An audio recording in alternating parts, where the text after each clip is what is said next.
స్వాగతం. ముందుగా శ్రీకర్ న్యూస్ ప్రేక్షకులకు, ప్రకటనకర్తలకు, శ్రేయోభిలాషులకు నూతన సంవత్సర శుభాకాంక్షలు.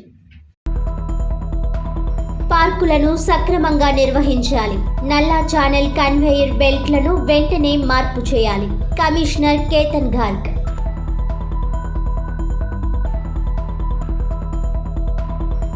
విద్యుత్ ఛార్జీలు పెంచి సిగ్గు లేకుండా ధర్నాలు చేస్తారా? ప్రజలు మీ ముఖాలపై ఉమ్మేస్తారు. 10 సార్లు ఛార్జీలు పెంచిన జగన్ ఇంటి ముందు ధర్నాలు చేయండి. రాజమండ్రి సిటీలో క్యాడర్ లేని నాయకుడు. 42 వార్డులు ఉంటే 30 మంది కూడా ధర్నాలో లేరు. ఎమ్మెల్యే ఆదిరెడ్డి శ్రీనివాస్.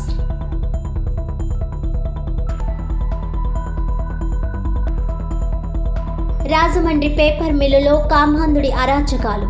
ప్రలోభ పెట్టి మహిళా ఉద్యోగిపై అత్యాచారం. హోంమంత్రి చర్య తీసుకోవాలి, లేకుంటే ప్రజా ఉద్యమం. బర్రె కొండబాబు హెచ్చరిక. నగరంలోని పార్కులను ప్రజలకు ఆహ్లాదం కలిగించేలా తీర్చిదిద్దాలని కమిషనర్ కేతన్ గార్గ్ ఆదేశించారు. ఎన్ఆర్సీపీ పంపింగ్ స్టేషన్ వద్ద గల కన్వేయర్ బెల్ట్లను వెంటనే మార్పు చేయాలని ఆదేశాలు జారీ చేశారు. కన్వేయర్ బెల్ట్ల యొక్క పనితీరును ఎప్పటికప్పుడు పరిశీలించాలని సంబంధిత సిబ్బందిని ఆదేశించారు. తదుపరి 10వ వార్డులోని సాయినగర్ మరియు 17వ వార్డులోని సాయికృష్ణ నగర్ పార్కులను సందర్శించి వాకింగ్ చేస్తున్న వారితో సంభాషించారు. పార్కు నిర్వహణతో పాటు స్థానిక సమస్యలను వారిని అడిగి తెలుసుకున్నారు. వాకింగ్ ట్రాక్ను సరిచేయాలని, జిమ్ ఎక్విప్మెంట్ను రిపేర్ వెంటనే చేయాలని అన్నారు.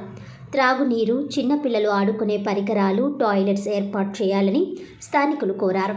సాయినగర్ పార్కులో కూడా వాకింగ్ ట్రాక్ను పనిచేసేలా చేయాలని, మొక్కలు పెంచాలని, ఓపెన్ జిమ్ ఎక్విప్మెంట్ ఏర్పాటుకు అంచనాలు తయారు చేయాలని ఆదేశించారు. పార్కులోని మరియు పార్కు బయట లైటింగ్ ఏర్పాటుకు అంచనాలు సిద్ధం చేయాలని అన్నారు. ఈ కార్యక్రమంలో executive engineer Madarsha Ali, executive engineer Rita, deputy executive engineer Virupaksharao, engineering సిబ్బంది, ఎమ్యూనిటీ సెక్రటరీలు తదితరులు పాల్గొన్నారు. 10 సార్లు విద్యుత్ ఛార్జీలు పెంచిన వైసీపీ నాయకులు ధర్నాలు చేయడానికి సిగ్గులేదా అని రాజమండ్రి సిటీ ఎమ్మెల్యే ఆదిరెడ్డి శ్రీనివాస్ ప్రశ్నించారు. రాజమండ్రి తిలక్ రోడ్లోని కార్యాలయంలో రాజమండ్రి సిటీ ఎమ్మెల్యే ఆదిరెడ్డి శ్రీనివాస్ మీడియాతో మాట్లాడారు. 10 సార్లు విద్యుత్ ఛార్జీలు పెంచిన జగన్ ఇంటి ముందు వారంతా ధర్నాలు చేయాలని సూచించారు. ఛార్జీలు పెంచిన వారే ధర్నాలు చేస్తుంటే ప్రజలు ఉమ్మేస్తున్నారని మండిపడ్డారు. రాజమండ్రి సిటీలో క్యాడర్ లేని వైసీపీ నాయకుడు ధర్నా చేస్తే పక్కన కార్యకర్తలు లేరని ఎద్దేవా చేశారు. సిటీ నియోజకవర్గంలో 42 వార్డులు ఉంటే 30 మంది కూడా ధర్నాకు రాలేదన్నారు. ప్రజాక్షేత్రంలో ధర్నాలు చేసే నైతిక అర్హత వైసీపీకి లేదని ఆగ్రహం వ్యక్తం చేశారు. ఇకనైనా ధర్నాల నాటకం ఆపాలని హుకుం జారీ చేశారు. 6 నెలల మా పాలన బాగుందని గర్వంగా చెబుతున్నాం. ఆరోగ్యకర, ప్రశాంత రాజమండ్రికి కృషి చేస్తున్నామని ఎమ్మెల్యే ఆదిరెడ్డి వాసు వివరించారు. ఈ 6 నెలల్లో నగరంలో పారిశుధ్యం మెరుగు కోసం అనేక సంస్కరణలు తీసుకువచ్చామని, దీనికి సంబంధించి నగరపాలక సంస్థకు చేంజ్ మేకర్ కాంక్లేవ్ పురస్కారం లభించిందని సంతోషం వ్యక్తం చేశారు. కమిషనర్ పారిశుధ్యం కార్మికులను అభినందించారు. శాంతి భద్రతల విషయంలో కఠినంగా వ్యవహరిస్తున్నామని అన్నారు. నేరాల సంఖ్య గణనీయంగా తగ్గించగలిగామని చెప్పారు. మీ భద్రత మా బాధ్యత కార్యక్రమం చేపట్టామని, మహిళా రక్షక్ మహిళా కళాశాలల వద్ద ప్రత్యేకంగా పర్యవేక్షిస్తున్నారని ఎమ్మెల్యే ఆదిరెడ్డి వాసు వివరించారు. సారాపై ఉక్కుపాదం మోపాం. గతంలో వైసీపీ వారు ఇష్టారాజ్యంగా సారా వ్యాపారం చేశారని ఆరోపించారు. టీడీపీ, జనసేన, బీజేపీ కలయిక వల్ల అభివృద్ధి పరుగులు పెడుతుందన్నారు. నూతన సంవత్సర వేడుకలు ప్రజలకు ఇబ్బంది కలగకుండా ప్రశాంతంగా చేసుకోవాలని యువతకు ఎమ్మెల్యే ఆదిరెడ్డి వాసు సూచించారు. విలేకరుల సమావేశంలో కూటమి నాయకులు కుడుపూడి సత్యబాబు, కాశీ నవీన్ కుమార్, వై శ్రీను, మజ్జి రాంబాబు, రెడ్డి మనీశ్వరరావు, బుడ్డిగ రాధ, నక్క చిట్టిబాబు, కిలపర్తి శ్రీనివాస్, కడలి రామకృష్ణ, కంటిపొడి శ్రీనివాస్, యనుమల రంగబాబు, కంటిపొడి రాజేంద్ర ప్రసాద్, బుడ్డిగ రవి, దాస్యం ప్రసాద్, పిల్లి శ్యామ్, బాషాలిమ్రా, వీరరాము తదితరులు పాల్గొన్నారు. రివర్ ఫ్రంట్ ఏదైతే గోదావరి గట్టు మీద ఒక సుందరీకరణ కార్యక్రమాన్ని రివర్ ఫ్రంట్ రూపాన చేస్తూ ఉన్నామో అది కూడా టెండర్ స్టేజ్కి ఇప్పుడు వచ్చింది. దాన్ని కూడా అతి దగ్గరలో ప్రారంభించుకోబోతా ఉన్నాం. 12 కోట్ల పని. ఇది ఏనాటి నుంచో అనేకమైన రాజకీయ నాయకుల యొక్క ఆశ. గోదావరి గట్టు మీద ఒక మంచి రివర్ ఫ్రంట్ కట్టాలని. ఈరోజు మేము పూర్తి చేస్తూ ఉన్నాం. ఎన్డీఏ కూటమి వచ్చిన 6 నెలల్లోనే ఈ రివర్ ఫ్రంట్ని ప్రారంభించుకోబోతా ఉన్నాం. దాంతోపాటు ఎన్నికల ముందు హామీ ఇచ్చున్నాం, టూరిజం హబ్ కింద టెంపుల్ సర్క్యూట్ అన్నాం. గౌరవ మంత్రి దుర్గేష్ గారి యొక్క సహకారంతో పుణ్యక్షేత్రాలన్నింటినీ కూడా అనుసంధానం చేస్తూ టెంపుల్ సర్క్యూట్ని ప్రారంభించుకున్నాం.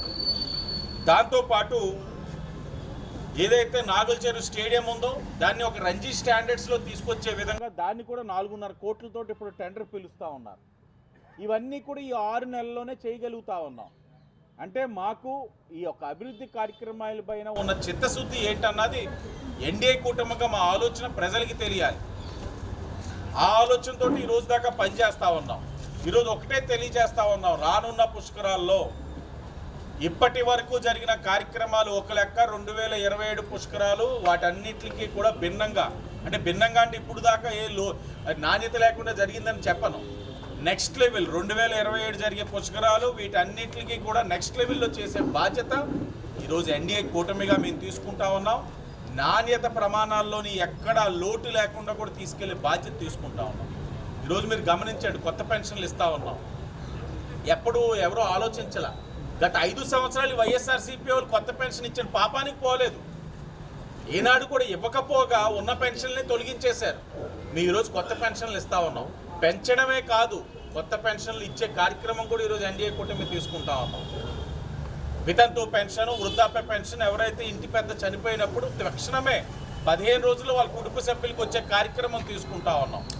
అలాగే అనాథ పిల్లలకు కూడా ఇచ్చే కార్యక్రమం తీసుకుంటా ఉన్నాం. అలాగే ప్రభుత్వ సహకారంతో ఈరోజు చిరు వ్యాపారస్తులకు రుణాలు కూడా ఇప్పిస్తూ ఉన్నాం. ముద్ర గత 5 సంవత్సరాలు లేవు, ఎక్కడ పట్టించుకునే నాదుడు లేడు. వీటన్నిటికి మించి ఈరోజు ప్రశాంతమైన నగరం, పరిశుభ్రమైన నగరం కోసం ఎన్డీఏ కూటమి అహర్నిశలు కృషి చేస్తూ ఉంది. 6 నెలల్లోనే ఇంత చేయగలిగాం. వచ్చే 4 సంవత్సరాలు 6 నెలల్లోనే మరిన్ని అద్భుతాలు చేస్తాం. ఆ విశ్వాసం మాకు ఉంది, ప్రజలకు కూడా ఆ విశ్వాసం ఉంది. అన్నిటిని మించి క్రైమ్ రేట్ గురించి మీకు చెప్పాలి. ఎందుకంటే గత 5 సంవత్సరాలు వైఎస్ఆర్సీపీ వారు విచ్చలవిడిగా అల్లరి మోకలు, బ్లేడ్ బ్యాచ్, గంజాయి బ్యాచ్ నగరాన్ని భయభ్రాంతులు గురి చేశారు. రాజమండ్రి సిటీని కేవలం వైఎస్ఆర్సీపీ వారి యొక్క ప్రోద్బలంతో ఇవన్నీ జరిగినాయి. ఈరోజు నేను చెప్తా ఉన్నాను చాలా గర్వంగా, ఈ 6 నెలలు మీ భద్రత మా బాధ్యత అనే కార్యక్రమం ద్వారా కానివ్వండి, లేకపోతే పదే ఎక్కడికక్కడ మేమందరం కూడా ఎన్డీఏ కూటమి బీజేపీ, టీడీపీ, జనసేన ముక్త కంఠంతో తప్పు చేసిన వారు ఎవరైనా సరే కఠినమైన చర్యలు ఉంటాయని చెప్పి నిర్మోహమాటంగా మేము వెళ్ళడం వల్ల ఈ రోజున నేరాల సంఖ్య మీరు చూసినట్లయితే 2023కి 2024కి 7% తగ్గింది. అనంతపురం పోలీసుల అనుచిత ప్రవర్తనతో పోలీస్ స్టేషన్లోని సీనియర్ న్యాయవాది శేషాద్రి మృతికి కారకులైన వారిపై చర్యలు తీసుకోవాలని ది రాజమండ్రి బార్ అసోసియేషన్ అధ్యక్షులు తవల వీరేంద్రనాథ్ డిమాండ్ చేశారు. ది రాజమండ్రి బార్ అసోసియేషన్ అధ్యక్షులు తవల వీరేంద్రనాథ్ ఆధ్వర్యంలో అనంతపురం లాయర్ శేషాద్రి సంఘీభావంగా నిరసన కార్యక్రమం చేపట్టారు. తొలుత బార్ అసోసియేషన్ కార్యాలయం వద్ద నుంచి ప్రదర్శనగా న్యాయవాదులు బయలుదేరారు. Gokavaram bus stand centre doctor BR Ambedkar విగ్రహం వద్దకు చేరుకున్నారు. అక్కడి నుంచి ప్రదర్శనగా సబ్ కలెక్టర్ కార్యాలయానికి చేరుకున్నారు. ఈ మేరకు రాజమండ్రి తూర్పుగోదావరి జిల్లా కలెక్టర్కు ఓ వినతి పత్రం కూడా సమర్పించారు. అనంతరం పోలీసులు దురుసు ప్రవర్తన కారణంగానే ఒత్తిడికి లోనై సీనియర్ న్యాయవాది శేషాద్రి మృతి చెందారని పేర్కొన్నారు. పోలీసు అధికారులు చట్టంలోని విధి విధానాలను దుర్వినియోగం చేశారని వినతి పత్రంలో పేర్కొన్నారు. సివిల్ వివాదం పరిష్కరించే ఉద్దేశ్యంతో దురుసుగా పోలీసులు ప్రవర్తించడంతో న్యాయవాది మృతి చెందాడని తెలిపారు. పోలీసు అధికారులపై చట్టపరమైన, శాఖపరమైన చర్యలు తీసుకుని వారిని విధుల నుంచి తొలగించి న్యాయం చేయాలని విజ్ఞప్తి చేశారు.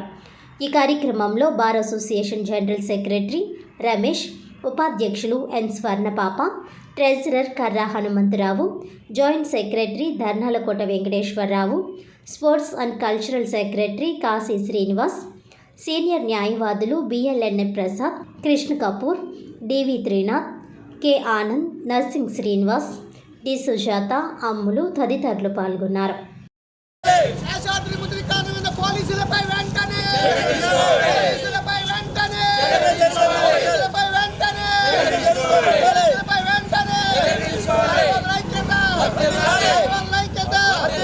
న్యాయవాదుల ఐక్యత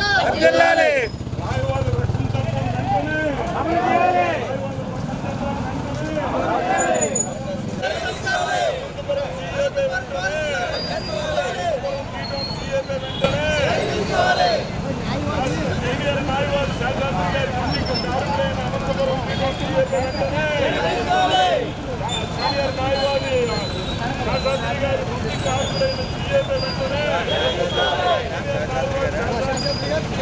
నుంచి అనంతపూర్ 3 టౌన్ సీఏ గారు ఒక సీనియర్ న్యాయవాది అయిన శేషాద్రి గారిని పదే పదే ఫోన్లు చేస్తూ స్టేషన్కి రమ్మంటే దేనికోసం అంటే మీరు రావాలి, మీ మీద ఫిర్యాదు ఉందని చెప్తూ ఆయన్ని చాలా భయభ్రాంతులకు గురి చేయడం జరిగింది. అల్టిమేట్గా ఆయన చాలామంది న్యాయవాదులకి ఈ విషయం తెలియపరిచి సాయంత్రం ఆయన 3 టౌన్ పోలీస్ స్టేషన్కి వెళ్తే ఆయన ఒక్కనే సెల్ ఫోన్లన్నీ తీసుకుని బయట పెట్టేసి వాళ్ళ జూనియర్లను కూడా బయట ఆపేసి ఆయన్ని చాలా దారుణంగా దూషించి ఆయన్ని భయభ్రాంతులు గురి చేయడం వలన ఆయన హార్ట్ అటాక్ వచ్చి స్పాట్లో ఆయన చనిపోవడం జరిగింది. వెంటనే కనీసం మానవత్వం కూడా చూపించకుండా అతనికి మెడికల్ ఎయిడ్ ఇవ్వడానికి ప్రయత్నించకుండా వాళ్ళ జూనియర్లకు అప్పచెప్పి ఈయనకి ఫిట్స్ వచ్చినట్టున్నాయి తీసుకెళ్ళిపోండి అని చెప్పి పంపించేశారు. అది తీరా చూస్తే హాస్పిటల్కి వెళ్తే ఆయన అప్పుడే చనిపోయి అరగంట అయిందని చెప్పారు. కనీసం ఆయనకి PCR చేయకుండా ఆయన్ని మృతి కారకుడైన ఇన్స్పెక్టర్ మీద ఆ సిబ్బంది పైన చర్య తీసుకోవాలి. ఎందుకంటే ఒక సాధారణ మానవ ప్రజానీకాన్నే పోలీస్ స్టేషన్కి రమ్మని పిలిపించడానికి అధికారం లేదు పోలీసులకి. వాళ్ళు ఏదన్నా కాగ్నిజబుల్ అఫెన్స్ ఉంటే FIR వేసి 41 నోటీస్ ఇచ్చి చర్య తీసుకోవాలి తప్ప ఊరికనే స్టేషన్కి వెళ్ళకూడదు. ఒకవేళ విచారిస్తాను పిలవాలంటే నోటీస్ ఇవ్వాలి.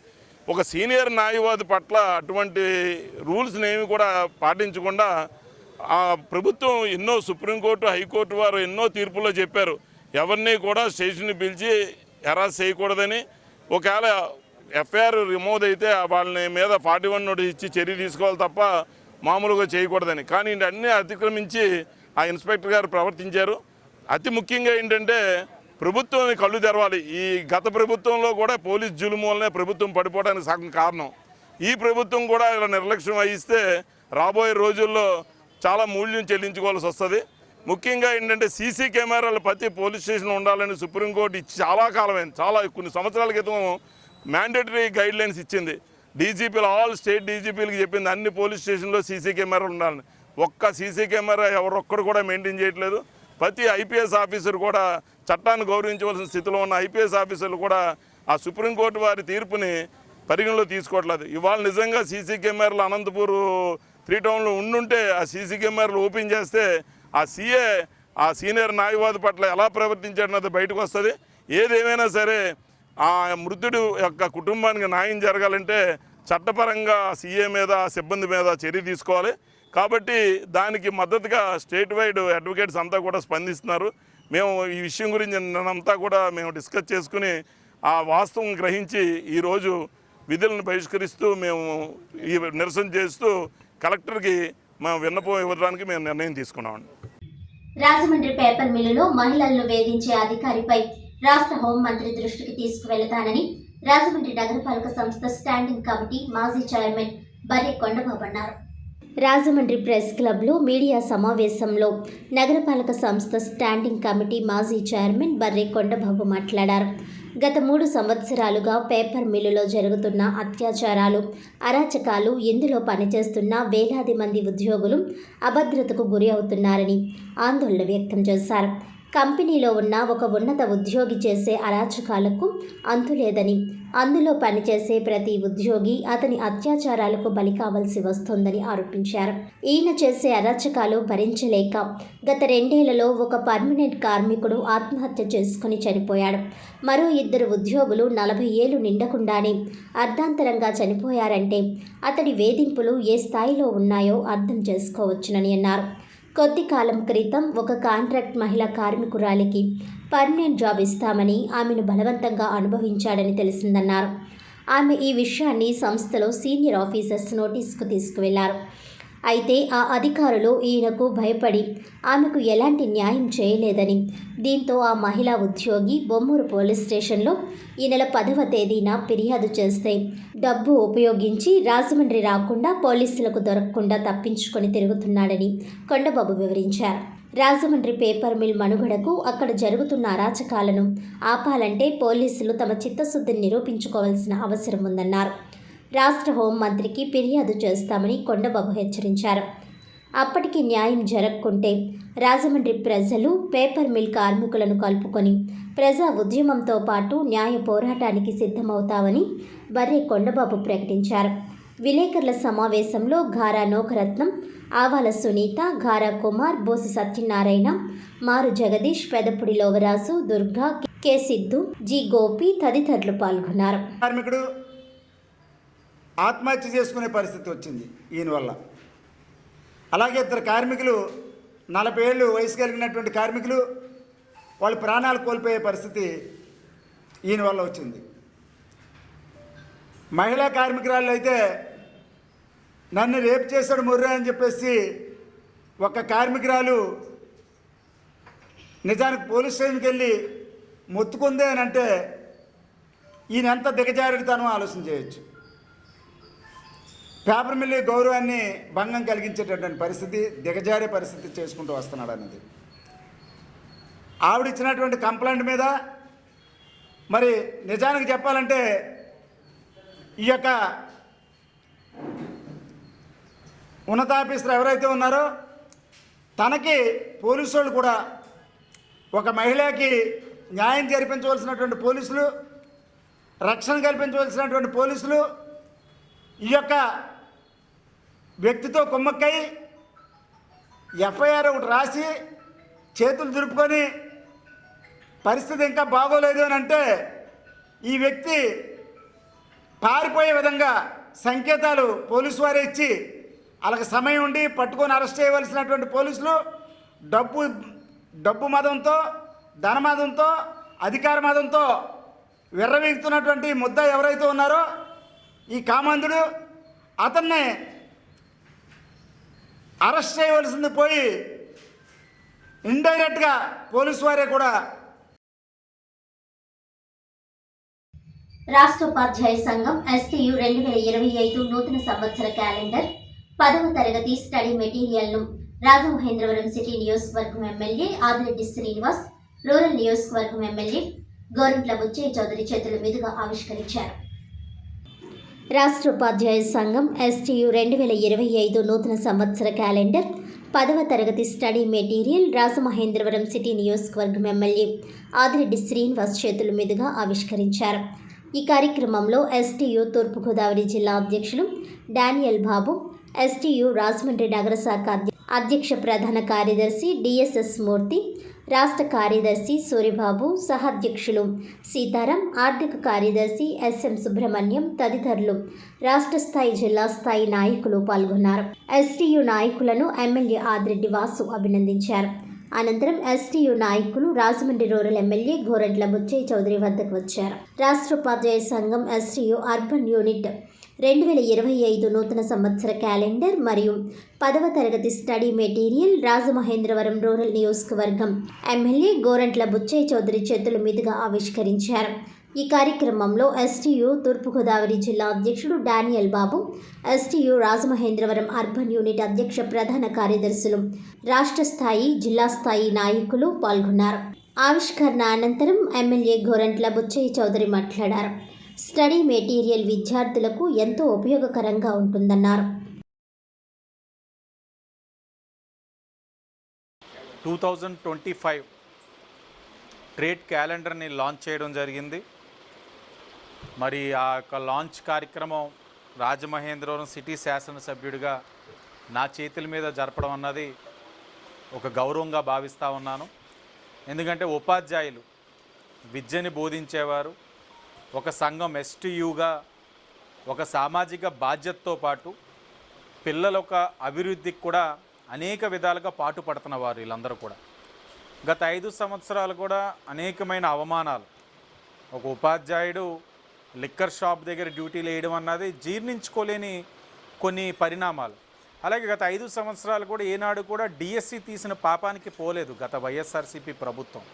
మరి ఎన్నికల ముందు ఉపాధ్యాయుల యొక్క కష్టాలని గుర్తించి వాళ్ళ యొక్క బాధ్యతలన్నింటినీ కూడా గ్రహించి పిల్లల యొక్క భవిష్యత్తును కూడా పరిగణలోకి తీసుకొని వారికి తగిన గౌరవం ఇవ్వాలి, తగిన గౌరవం సమాజంలో పొందాలి. వారు అంటే ప్రభుత్వాలు తీసుకునే మంచి నిర్ణయాలు బట్టి వారి యొక్క గౌరవం పెరుగుతుంది.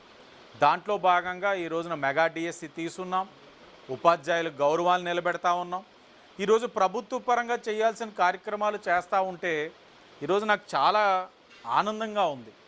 వారి యొక్క ట్రేడ్ యూనియన్ నుంచి, ఉపాధ్యాయుల యొక్క యూనియన్ నుంచి ఎస్ఎస్సి స్టడీ మెటీరియల్, ఎస్టీయూఆర్ యొక్క ఎస్ఎస్సి స్టడీ మెటీరియల్. స్వతహాగా ప్రభుత్వాలు ఒక నెల ఎగ్జామ్స్కి ఉండగా, పబ్లిక్ ఎగ్జామ్స్కి ఒక నెల ఉండగా ఎలాంటి మెటీరియల్ ఇస్తారు. ఇది అన్ని సబ్జెక్ట్స్కి సంబంధించిన మెటీరియల్ బుక్. ఇది చదివితే చాలు పాస్ అయిపోవచ్చు పిల్లలందరూ. అలాంటిది వీరు ఇప్పుడు సుమారు 100 రోజులు ఉండగానే ఎస్టీయూఆర్ వారి యొక్క సొంత ఖర్చులతోటి ఈ రోజుని యొక్క మాన్యువల్ రెడీ చేసి పిల్లలందరికీ రాష్ట్ర వ్యాప్తంగా ఇస్తూ ఉన్నారు అని అంటే తప్పకుండా పిల్లల యొక్క తల్లిదండ్రులే కాదు, ఈ రోజున ఎన్డీఏ కూటమిగా మేమందరం కూడా వారందరికీ కూడా అభినందనలు తెలియజేస్తూ ఉన్నాం. వారి యొక్క సామాజిక బాధ్యత ఎంతోమందికి స్ఫూర్తిదాయకంగా ఈరోజు నిలిచింది. తప్పకుండా వారు చేసే కార్యక్రమం వలన ఎప్పుడూ లేని విధంగా 100 రోజుల ముందు ఈ రోజున ఇచ్చిన మెటీరియల్ వలన 100% పిల్లలందరూ కూడా పాస్ అవ్వాలని కూడా భావిస్తూ వచ్చే నూతన సంవత్సరం 2024లో అనేకమైన ఇబ్బందులు, అనేకమైన సమస్యలు ఎదుర్కొన్నాం. కొత్త సంవత్సరంలో ఈ సమస్యలన్నీ తొలగిపోవాలని ఏదైతే ఎన్డీఏ ప్రభుత్వం ఈ రోజున అధికారంలోకి వచ్చిందో ఆర్థికపరమైన సమస్యలు అనేకంగా ఉన్నాయి. ఉన్నా కూడా ఒక పక్కన అభివృద్ధి, ఒక పక్కన సంక్షేమం 2 కళ్ళుగా తీసుకుంటూ ముందుకెళ్తా ఉన్నాం. విద్యకు అధిక ప్రాధాన్యత ఇస్తూ ఉన్నాం. అనేకమైన సంస్కరణలు ఈరోజు విద్య మరియు ఐటీ శాఖ మంత్రిగా లోకేష్ గారు అనేకమైన సంస్కరణలు అన్నీ కూడా తీసుకొస్తూ ఒక పక్కన ఉపాధ్యాయులు పిల్లలకి బోధన అన్నది చాలా ఫ్రీ మైండ్ తోటి చేసే విధంగా, అలాగే పిల్లలు కూడా విద్యని చాలా త్వరగా గ్రాస్ప్ చేసే విధంగా కూడా అన్ని విధాలుగా ఒక సంస్కరణలు తీసుకొని రాబోయే రోజుల్లో ఈ రాష్ట్రం విద్యాపరంగా అన్ని విధాలుగా కూడా అడుగులు ముందుకు వేస్తుందని ప్రతి ఒక్కరు కూడా చర్చించుకునే విధంగా ఈ ప్రభుత్వం తాలూకు ఆలోచన ఉంటుందని తెలియజేస్తూ మరొక్కసారి అందరికీ కూడా నూతన సంవత్సరం మరియు సంక్రాంతి శుభాకాంక్షలు. వార్తలను ముఖ్యాంశాలు మరోసారి. పార్కులను సక్రమంగా నిర్వహించాలి. నల్లా ఛానల్ కన్వేయర్ బెల్ట్లను వెంటనే మార్పు చేయాలి. కమిషనర్ కేతన్ గార్గ్.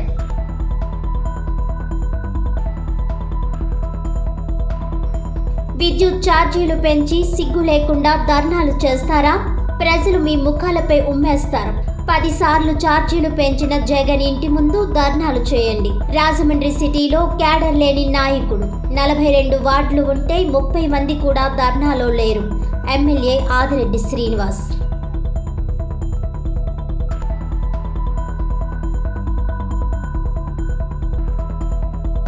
రాజమండ్రి పేపర్ మిల్లులో కామాంధుడి అరాచకాలు. ప్రలోభ పెట్టి మహిళా ఉద్యోగిపై అత్యాచారం. హోంమంత్రి చర్య తీసుకోవాలి, లేకుంటే ప్రజా ఉద్యమం. బర్రె కొండబాబు హెచ్చరిక. ఈనాటి వార్తలు ఇంతటితో సమాప్తం. తిరిగి వచ్చే బిల్డర్లో మళ్ళీ కలుద్దాం. అంతవరకు సెలవు. నమస్కారం.